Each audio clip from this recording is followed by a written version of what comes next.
Changing your gear oil at home is very easy. So let's take a look at what you need to get the job done, and we'll hop under the Jeep and do it on my JL.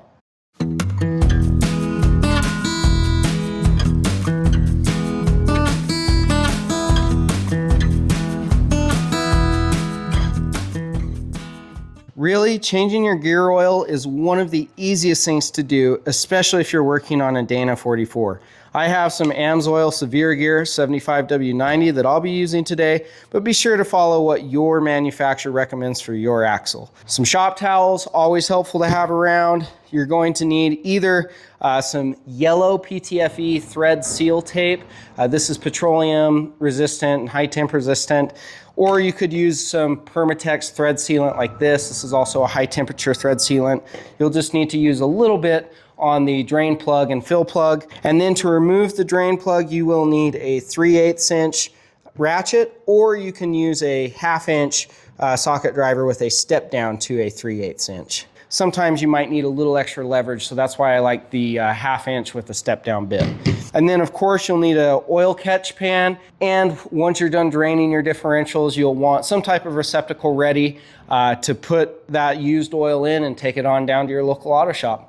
All right, let's get under the Jeep and get started. An important note, be sure that you remove your fill plug before you drain any of your oil out. You want to be sure that you can refill your differential before you drop out all that oil. And that's not going to be a problem. So I've got that worked loose. I don't want to pull it yet because it might drip out a little bit of oil. So we'll go ahead and move to the drain plug and pull that out.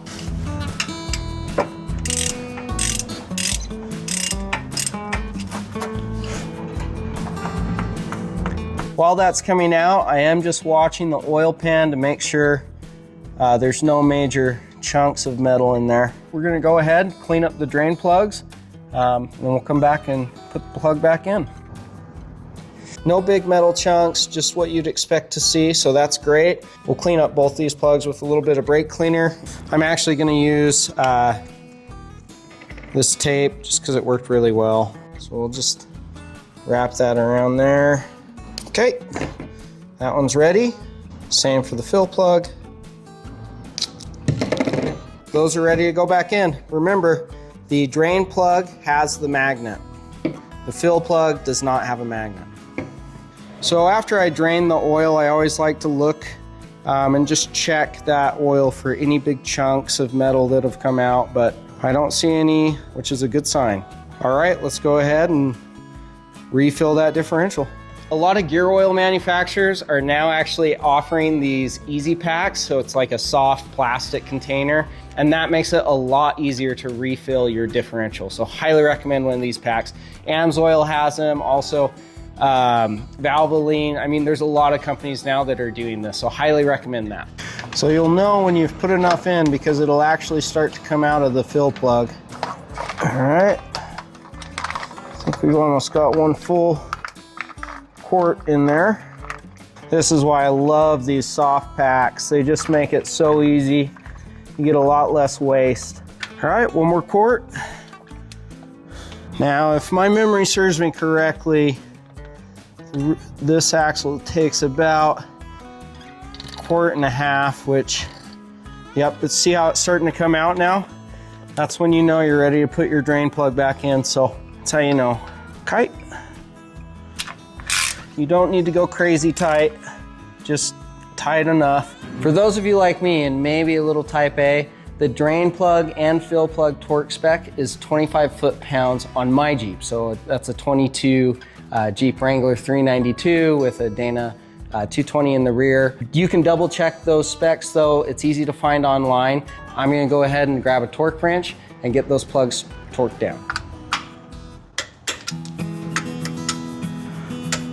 Moving to the front, it's the same process for many of you if you have a drain plug on your front differential. However, for me, I don't have a drain plug on my front differential. I will actually have to pull off the diff cover, drain it, and then the process is the same. I'll fill it back up until it starts to come out of the fill plug, put the fill plug back in, and call it a day. All right, here we go. And just like I did in the rear, I'll loosen my fill plug first. Once we loosen these bottom ones enough, it'll break the seal and it'll start to leak out the oil from the bottom here. There it goes. Actually looks really clean, which is good. So now we'll remove the last 2 bolts and pull this diff cover off. Lost a bolt in the oil. How many times have you done that? Too many. Okay, we'll pull that cover. And there's the gasket. We'll take a look at this gasket. A lot of times you can reuse them. So there's the diff cover. I'm gonna spray some brake clean and clean this out real quick. Now, I like to clean all my bolts before I put them back in. So I'll put some brake cleaner in there and let them soak. So the gasket actually looks like I could reuse it, but this will be my 3rd time changing the gear oil in my Jeep, just because it sees some heavy use. So I am gonna actually replace the gasket with a new one. Here's the new gasket that I'll be putting in. I'll go ahead and add the part number in the description. There we go. So the new gasket fits perfect. I'll go ahead and I'm gonna remove the fill plug. The Dana diff cover actually has 2 fill plugs. That's in case you have a more extreme pinion angle and you need to use the high fill plug. However, my pinion angle is not overly extreme, so I'll go ahead and remove the lower fill plug, and then I'm gonna fill it back up and we'll be bolted on and good to go. This part is always the trickiest. Ooh, I think I got it. Now it's just the game of making sure the gasket's in the right place. I'll get these top ones in, so hold it there and screw in the rest of these, we'll be good to go.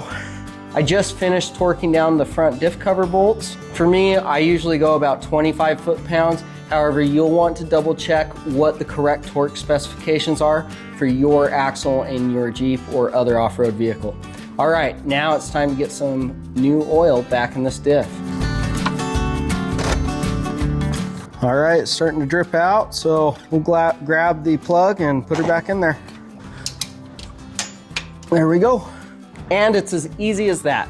So extend your differential life, extend your axle life, change out your gear oil regularly.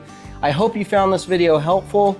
As always, have fun out there, be safe, and please stay on the trails. We'll see you next time.